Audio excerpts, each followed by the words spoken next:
Well, welcome. And I put that up as our first slide because I'm hoping your language is up there. If it's not, my apologies. It's there? Good. Because what's exciting for us, and please understand the joy we have whenever we get to have visitors in our school.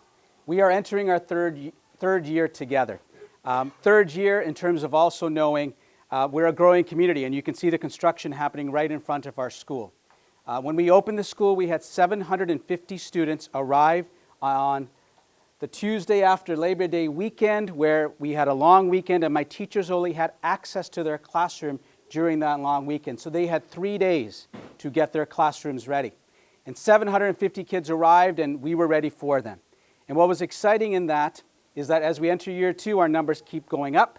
As we enter year 3, we're at 1,020 students with 13 portables that we call cottages outside. I share that with you because when we talk about the word welcome, Milton is the fastest growing community in Ontario. And it's the fastest growing community for a reason. Families are looking for that opportunity to raise their children in a place where they have that belief and that dream for them and their future. They want them to have a better life than they have. It's an incredible promise. It's a promise actually of Ontario. So that's also my life journey. For those that visited Brian Slemko's school yesterday, my parents also had that same dream. They moved to Burlington in 1972 so that my brother and I could have our first backyard, because we never knew what a backyard was as children growing up. And that was a big deal to my parents because they also didn't know what the Canadian system was all about. They had no idea what education was in Ontario, but they knew that education was the most important part of our journey as children. And I'm so privileged to be in front of you to share a bit of that story with you, because this opening of a brand new school of 750 kids coming together, they came from 7 different schools, 7 outstanding schools, schools that had such a high standard, high expectation in terms of what they accomplish, what they achieve, and what they see in their students. But we needed to convince these kids that they were coming to a school that was going to be as great as where they came from. But you see, there's only so much you can convince them of that until... Do you mind driving this? Oh, and before I move on, I got to remember this. All the things that happen in our life in terms of the people I get to meet, and also the people I feel so privileged when they want to come and be a part of a presentation like this. Some of our friends from the ministry are here. I want to introduce Jawan. And Jawan's here. I want to pronounce that properly. Ayn. Ayn's here. Thank you, Ayn. And Samantha is also here as well from the Ministry of Education. They're here to take in our story as well, which means the world to us. And so having them here, we also wanted to share with you this important quote. And when we opened a school, we wanted our staff to understand that what we were all about. So we're going to give you each what I call your takeaway. This is the one thing that we hope you understand should give you more questions, should give you more of what is this all about and how does this come together. And as much as I can share it, it's also what our kids are going to be able to share with you. But here's the excitement as we share this. It's this quote. Because right on the inside of this, it defines what leadership means to us. It defines what it means in terms of what our teachers mean to us. Because as much as we know those kids are coming from great schools, we had the opportunity to hire the most incredible teachers to this place with this in mind. Because we needed to know these teachers were coming in and we were giving them permission to inspire. We were giving them permission to empower. We were giving them permission to do things that they also knew would benefit what our children would then see when they come to school. So, this is one of my favorite pictures. And when we started, we talked about this staff. And we called them the team of believers. So I'm going to go back one slide. And that came from an inspiration around Anthony Muhammad's work. And if there's ever a book that I know that changed my perspective on leadership, it was how he defined getting the right people on the bus. And then he also talked about the fact that when you get the right people on the bus, it's what they're talking about on that bus. So we called them our team of believers. So what you see in this picture is the opening year with our staff together with a shirt that says it all. So this is what our students saw when they walked in the building that very first day. They saw every teacher, all of us, our custodians, our secretaries, the administrative team wearing that shirt. And that shirt told them, this is what our school was going to be about to them. And interestingly enough, when we keep growing, this is our second year. So now we're a little bit bigger. Now, interestingly enough, I'm a big t-shirt guy. Because if you have it on your t-shirt and you know it's there, you better say what it is. And interestingly enough, so much of our second year became what we call the Coulson way. We just didn't have time to get the t-shirts printed fast enough. And then coming up to this year, this was a powerful year for us to enter conversations about what teach peace means to us.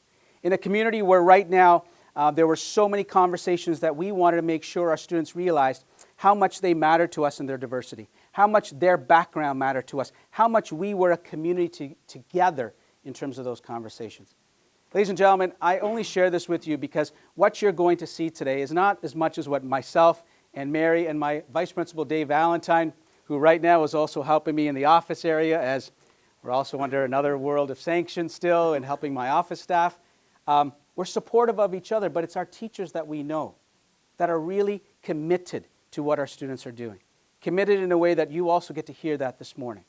So with that, I'm going to turn it over to Mrs. Marshall, our Vice Principal, to share where our story takes from, where we go from here. Mary.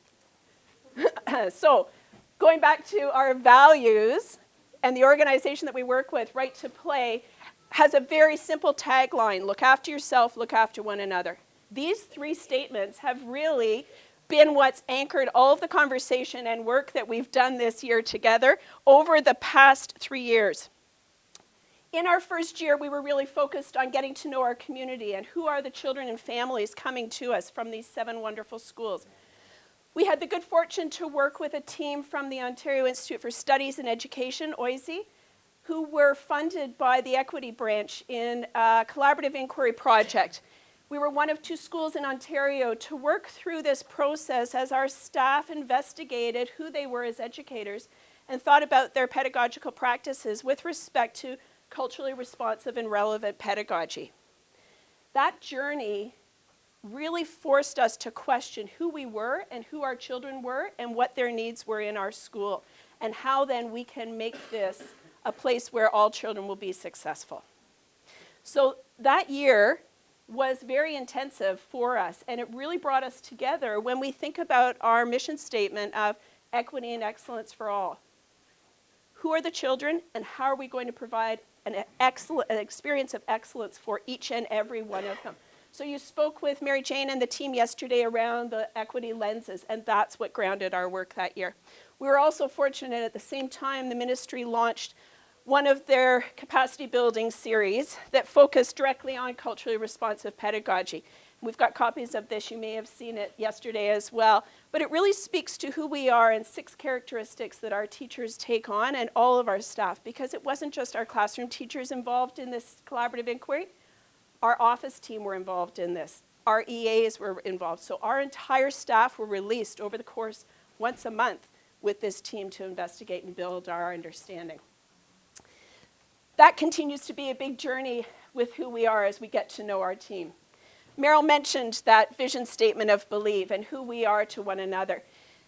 Believing in each of our children and believing in their capacity and how we create opportunities for them is branded everywhere in the school. Meryl mentioned the t-shirts, but I know many of you saw it in the window panes of our conference room and around our school, and it's language we use with our students.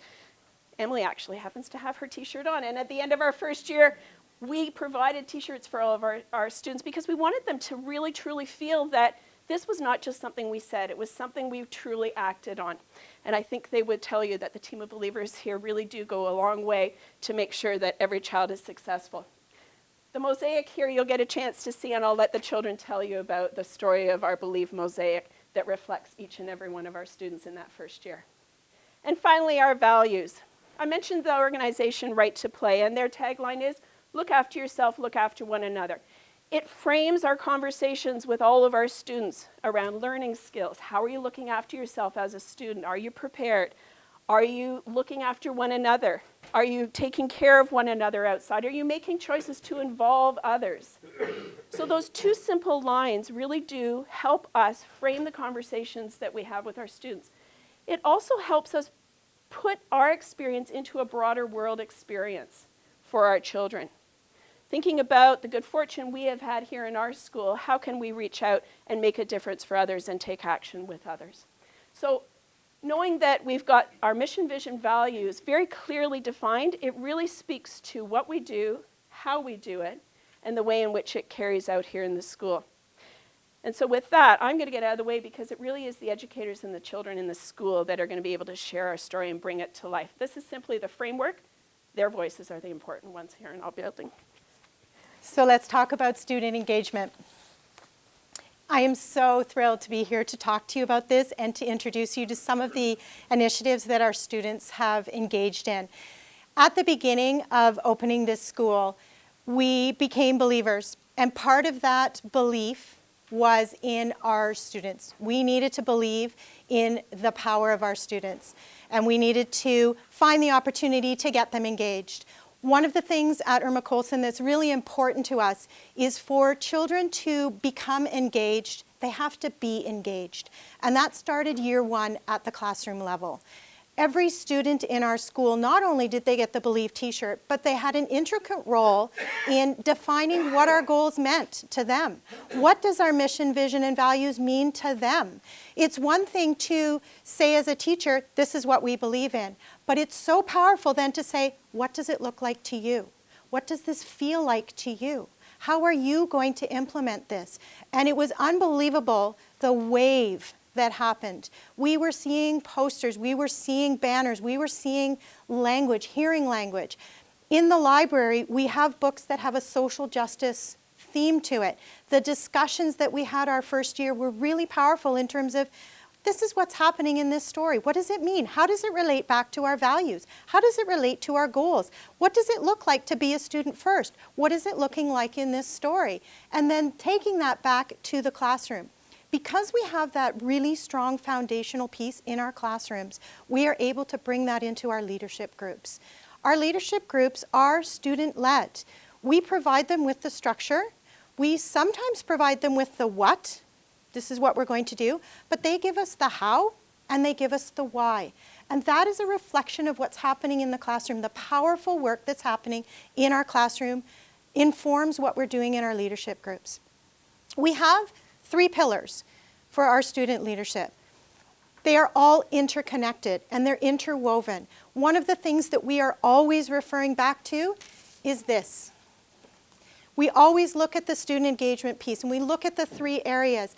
And in our pillars for student leadership, are we honoring that? Do we give students that opportunity to be engaged at these levels? That always informs what we do. Our 3 pillars come out of associations with organizations that are already doing equity work in a really, really strong way that reaches our students. One of our opportunities last year was with the Harmony Group. This group is doing leading edge work in equity and inclusion. We had the great opportunity to send 25 of our grade 7s and 8s. It started out with, I think, 10. And then they got a hold of us, Jazz, my partner at the back, got an email saying more spots have opened up. And we sat down and we very quickly took that opportunity because we believe in order for these things to happen, we have to give them those opportunities. We have to expose them to people that are already doing the work so they can see it outside of the school. So we sent 25 students. I didn't get to go, but I certainly see the fruits of it. The students came back with ideas that they wanted to implement. Out of that, we now have a very large group of social change makers that form one of our bigger student leadership groups. You're going to hear from one of them today, and I'm so excited that you get to hear what she has to say. And they came back with a couple of things. We need to do a pledge. We need to have people thinking in terms of fostering positive relationships. Even though that is a strong foundation in our school, they still felt the need to revisit that. We need to make sure that is top of mind. That supports our equity and inclusion. That supports our student engagement goals. They also came back saying, students are coming to school hungry. That surprised us, but they were adamant. They're coming to school hungry. We need to do something about it. That was last year. At this moment, we are actively putting in a breakfast program based on what the students wanted us to do. They gave us the how, they gave us the why. And now we're doing the what. We're coming up with this breakfast program where we have coordinated with organizations. They are also doing, you might have heard this morning, an invisible issues box. This is something new. They feel that there's a need to get together as a student leadership group and take action on issues that maybe staff aren't hearing about. We're going to be using a collaborative problem-solving model, and we're going to be giving them those tools to look at what's happening and to help other students. So that's a really powerful student leadership group. We also have our Right to Play leaders. You met some of them this morning. We were very happy to have them there. They were very excited. Hopefully some of them were able to speak to you about that. They value play. They bring students together. They're out there in the playground. They're organizing play activities for the students because they believe that through play we can make connections. And we also have an incredible group of student ambassadors that you're going to hear about after I speak. This is Equity in Action, the Student Ambassador Group, and it's massive, and I'm not going to take it away from my colleague because that one's really important. As I started, I said that we need to get children engaged. So in order for them to become engaged, they have to be engaged. We are looking for opportunities as staff to take our students out to see things that are happening, to experience talks, conferences, speakers. And we have the luxury of having an administrative team that believes in us. And that is something I have not experienced at this level, and I'm so thrilled to be part of this journey. It's almost always a yes, followed by, how are you going to make it happen? And it's our obligation to make that happen for the students in a way that's authentic and organic and real for them. And we have that permission to do that. An example of this would be last year. We have a grade 8 teacher here who has partnered with me on this last year. We took them to Freedom Day. We took all of our grade 8s. We went to Merrill, said, we want to get on a bus or a subway and we want to take the kids downtown Toronto. We want to take them to Freedom Day. Freedom Day is, I don't know what we would call it. It's a half-day event where students listen to speakers talk about Simon Wiesenthal's justice and equity work. They learn about Canadian rights and freedoms and what that means to them. They interact with some of the speakers. They listen to these messages and they start to think about how can we bring that back into the classroom. But that's not enough. We have to go farther. So we look deeper. What else can we offer our students while we're downtown Toronto, taking in this Freedom Day opportunity? So we find out there's a restaurant called Signs.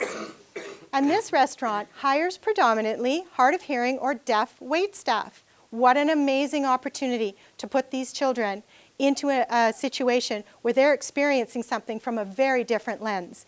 Fortunately, we had a grade 8 student who was fluent in American Sign Language. Her parents are deaf, and so she is very fluent in this. What a transformation that was for her to go there. Suddenly, all of her classmates are trying to learn sign language because you cannot speak. They do have wait staff there who can hear, but they encourage you to use sign language, and they have these little signs on the table. What an eye-opening experience for these students. So there they are trying to order using sign language, and there's our classmate that's sitting there saying, I can help you. I can help you with that. I can teach you. And they brought that back with a greater understanding of looking at a lens from somebody else's point of view. We're also connected with Free the Children. Free the Children allows us, with Craig Kielberger's organization, it allows us to give the students an opportunity to think globally. So we do get involved in some of the Free the Children opportunities. But it doesn't stop there. It's unbelievable how organic that becomes. Out of these initiatives, our students say, we want to do more. There's something else we can do. So for example, we do a food drive.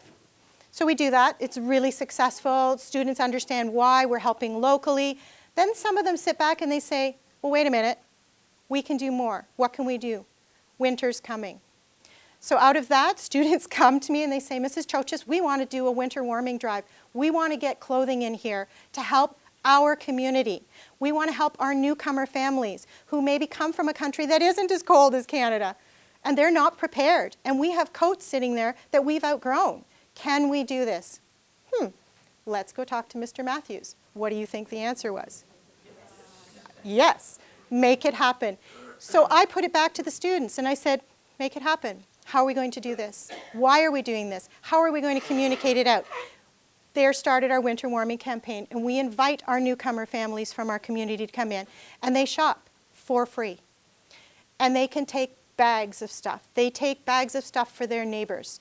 They take stuff for their children for 3 years down the road because of the size differences. They are so grateful. We open it up to them. Then we take it to our local shelter, and we donate it. Last year, though, something interesting happened. One of our parents caught wind of this and approached me and said, we need to help Syrian refugees.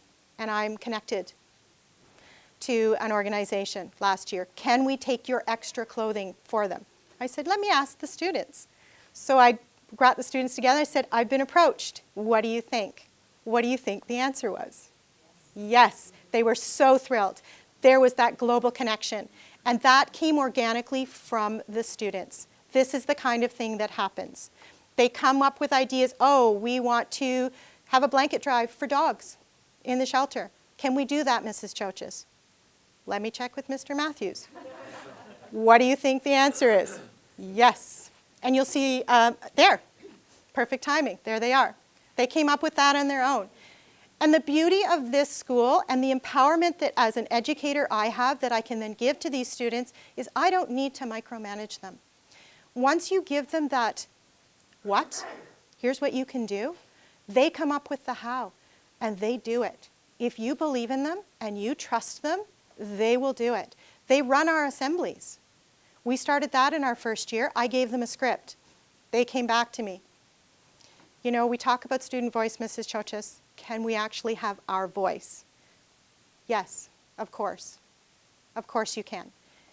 They run it. They create the script. They work with Mr. Matthews, Mrs. Marshall. They work with me. They work with other teachers who are organizing assemblies. And those assemblies are theirs. And it's passionate. But enough from me. I would love for you to hear from a student what this means, what our journey means. Later, you're going to hear from a grade 8 class, another organic situation that happened that I was fortunate to be pulled into, and I cannot tell you how excited I am for you to hear about their journey. But for now, I'd like to introduce Emily Wright. She's one of our social change makers, and she's one of our grade 8s. And we're going to ask her to speak to you from her heart, and you'll hear from a student's point of view what this place really is. Guten Morgen. Did I say that all right? I'm afraid my entire speech will not be in Dutch because Google Translate can only go so far. But my name is Emily, and this is the speech I wrote for the first assembly we had this year. Believe that you can change today. Inspire and be inspired by the people around you. Imagine a future with the right to play for all. Believe that you can change today. How do we believe? We at Irma Coulson Public School believe in hope, unity, and change. We support each other every day as we believe in equity and diversity. Equity means a fair opportunity for all, respect for others and ourselves, and being inclusive. How do we demonstrate this every day in the little things we do? Not only by giving everyone the chance to voice their opinion, but to truly listen and to try and understand their point of view. Diversity means respecting and embracing differences in others. We are all unique and come from very different cultures, share different languages and diverse beliefs. Like the glass mosaic that welcomes us in the atrium, it is respect for each other and ourselves that create the diverse community that is Irma Coulson Public School. Inspire and be inspired by the people around you. Who inspires us? We see inspiration all around us, from our teachers, principal, and wonderful staff of ICPS, to our classmates and other students, and the wonderful guests that we welcome to our school assemblies and classrooms. They inspire and motivate us by doing great things in little ways, by working every day to be the best they can and bring out the best in others, by showing us new things, by lighting a spark in all of us. Thoughts equal beliefs, beliefs equal words, words equal actions. How can we inspire others? By making sure our actions are an inspiration to others around us. Imagine a future with the right to play for all. What does it mean to imagine? It means to dream beyond what we know today. How do we use our imagination to make change? We at ICPS hold sales and fundraisers, have school-wide play days, and increase awareness in our community by including the right to play every day in our classrooms. How can you make sure the right to play lives at Irma Coulson Public School? By believing in our abilities to make change. By inspiring those around us to help make those changes. We can all imagine a world where every child has the right to play. Believe that you can change today. Inspire and be inspired by the people around you. Imagine a future with the right to play for all. Thank you. Thank you, Meryl.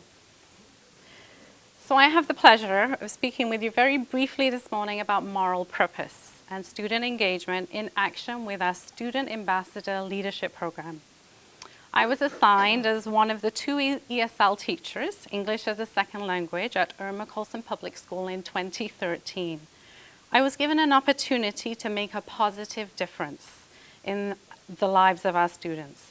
As educators, my colleagues and I were driven by a desire to improve the life chances of young people as we continue that work today, and to create a better and more equitable society.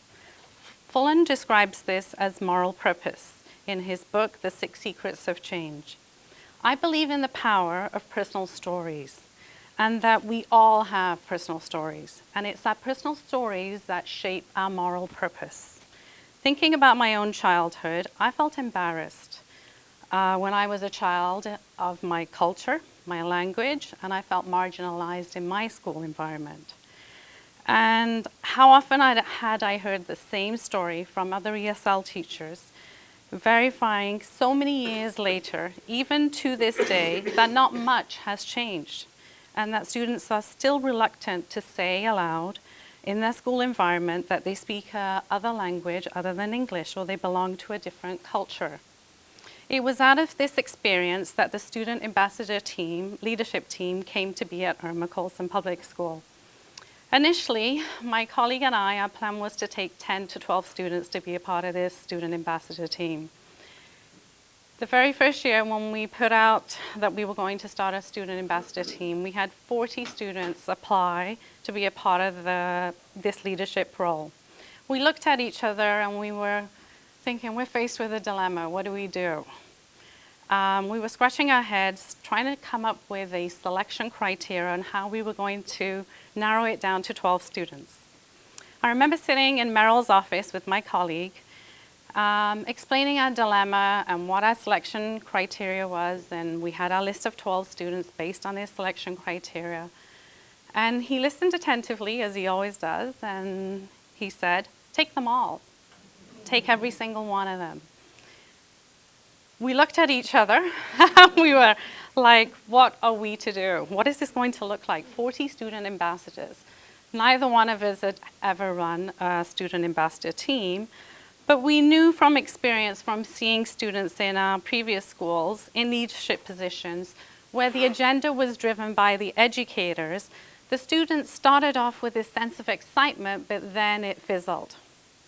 And it was really hard to get them to buy in or continue having that excitement because the agenda was driven by the educators. So we decided that it was going to be our student ambassadors that were going to determine the role of the student ambassador and the initiatives that they wanted to be a part of, hence the student voice piece. So our student ambassadors were very passionate, and one of the first things they wanted to do was lead school tours in English and French, being a French immersion school, but we pushed them that little bit further out of their comfort zone and started talking about how about conducting these tours in your first language. This didn't happen overnight. As educators in this building, it was all the educators in this building that empowered them to value who they were and have a sense of acceptance and to have that sense of belonging and to embrace our newcomer students and their families that had limited English in their school environment. The Student Ambassador team would not have experienced the success it has been today if it hadn't been for the work that we have been engaged in as a whole school community, from our administration to our teachers and our families, where we're practicing, modeling, and supporting the work we do around equity and inclusion. Equity and inclusion is not an add-on. It's embedded in all that we do every day at Irma Coulson Public School. Other roles that our student ambassadors take on are peer buddies. They use their first language when they are mentoring and supporting our newcomer students. It is so heartwarming to see our newcomers go from a role of being the mentee to the mentor. They become the expert when they use their first language, and they shine and they see it as a skill. Our student ambassadors also set up and run school events. They are a part of the Right to Play, We Take Action, and the Social Change Maker initiatives. They also help organize school assemblies. Today at Irma Coulson, we have a team of student ambassadors that are proud to wear their t-shirt, their student ambassador t-shirt, and a badge that says, "Can I help you?" Not only in English or in French, but also in their first language. And you have to see when our families come in and their parents and their grandparents and their aunts and uncles and neighbors, when they see a badge that says, "Can I help you?" in Chinese, in Punjabi, in Urdu, they make that immediate connection with that student. It is the most powerful thing to see. We also have student ambassadors that just speak English, and that's okay. These are students that hadn't quite found their niche. They're not sports inclined, so they weren't part of the sports teams, but they're not really academically inclined too.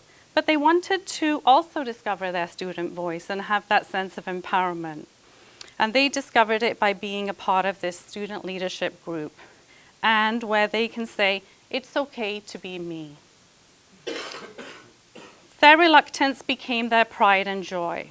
And this is how the Irma Coulson Student Ambassador team came to be.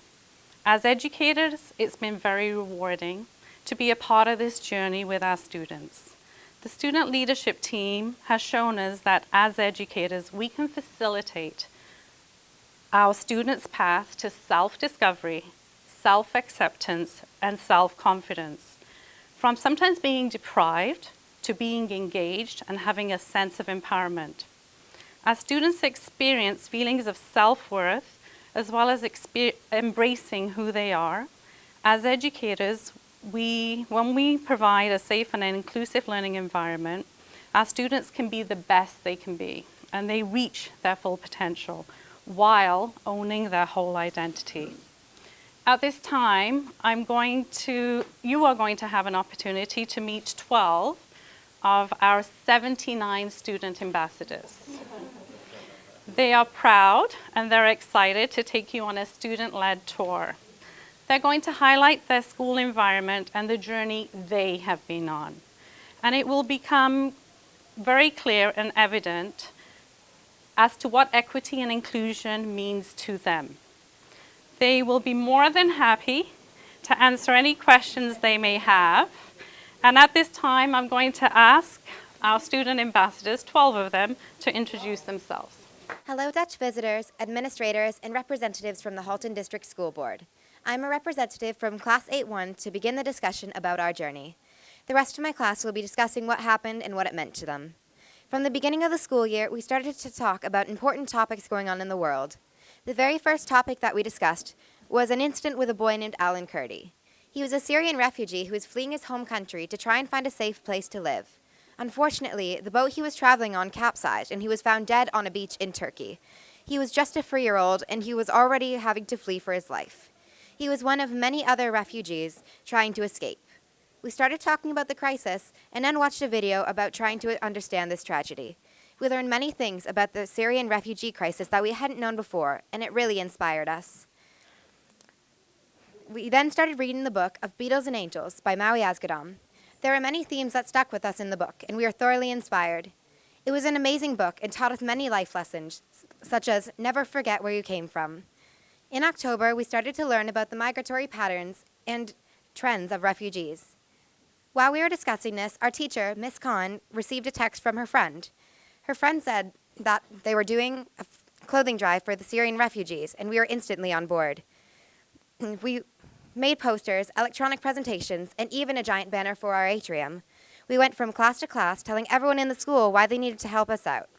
We got so many donations of all sorts, and it made us very proud of the students at Irma Coulson. We believe in making people's lives better, and our class believes in you. We'd like to talk about what this journey meant to us. Here's my class with the rest of our presentation.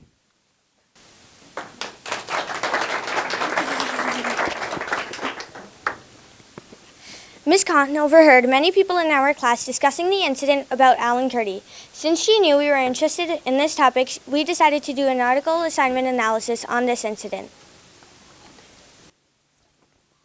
His boat had capsized on his journey to Greece, and the following morning his lifeless body washed up on a beach in Turkey. The world finally began to understand the difficulties of the lives of refugees. Eventually, our class began to grow more interested in the Syrian refugee crisis. We could not begin to imagine the constant fear that Syrians faced each day, traveling with scarce amounts of food, water, and other vital necessities. We decided to investigate further upon this matter. There were over 1 million refugees who had to leave their home country because of asylum. It was then when the world woke up. Thanks to Alan Kurdi, these refugees got a place to immigrate. Did you know that there are people that are forced to leave their homes because of war happening in Syria, and that some of the kids are our age or younger? Did you know that the Syrian refugee crisis is the fastest growing crisis in today's world? When Maui was young, he had it rough, just like other people around the world.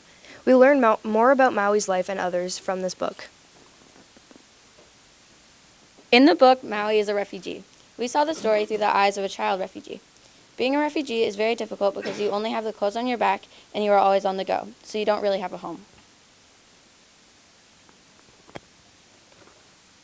As a regular teenager in the 21st century living in Canada, we often take what we have for granted. The Maui book illustrated how difficult life for a refugee can be. We are so used to being as privileged as we are. Because of this, we often find it hard to feel the way a refugee does, walk a mile in their shoes. But somehow, Maui's autobiography made it difficult not to. We already knew before that refugees' lives are no walk in the park. But after hearing the horrendous tales of Maui's travels, it put it perfectly and showed us all exactly how difficult life for a refugee is. Right now, migration is a big issue, and this book showed us how serious of an issue it really is. On October 21st, Mrs. Khan got a text from her friend saying that there was a Syrian refugee clothing drive. In class, we discussed what we could do to help out the Syrians. Here's what we said. We talked about making posters that we could put out around the school to spread the message around the school.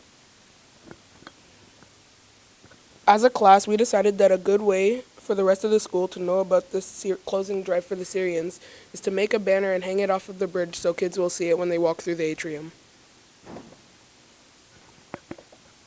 In class, we talked about sending emails to all the parents, and we talked about presenting this information to all the classes. Hi, my name is Owen, and this is Connor.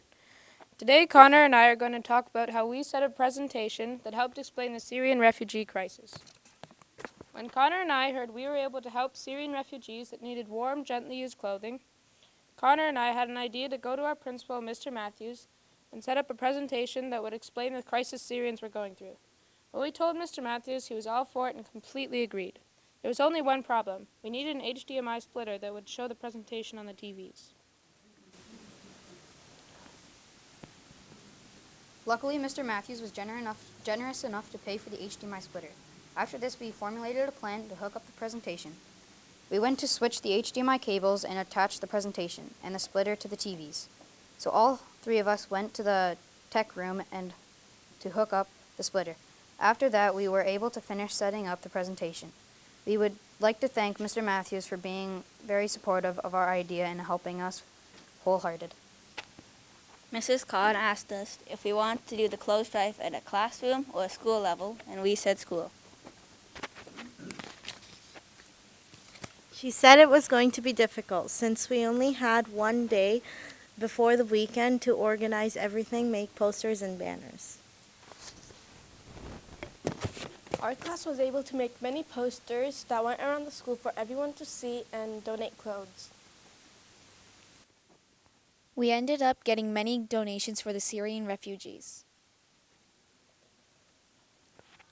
As we had made posters, we also decided to make electronic presentations. These presentations included the Syrian crisis, amount of people suffering, and other facts.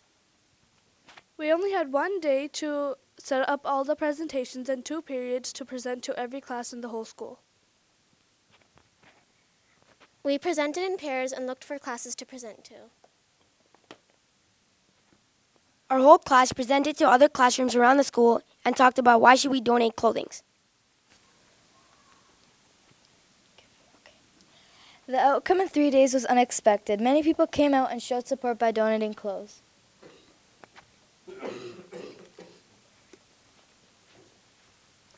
After all the clothes were brought in, we started sorting through all the clothes by type. So, for example, you had shirts in one bag and pants in the other. After we put all the clothes in the bags, there was over 50 bags. After we sorted out all of the clothes and took a group picture, we started to load Mrs. Khan's van up. The doors couldn't even close because of all the clothes that had been brought in. All of this was possible because our class together as a team. We had made posters and had presented to all of the classes to inform them about the clothing drive.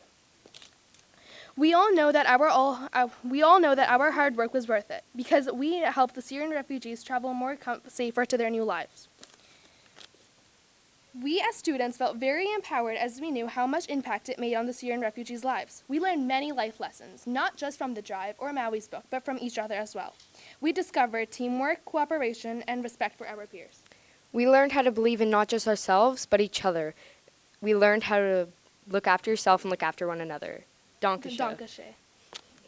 Try. Hard.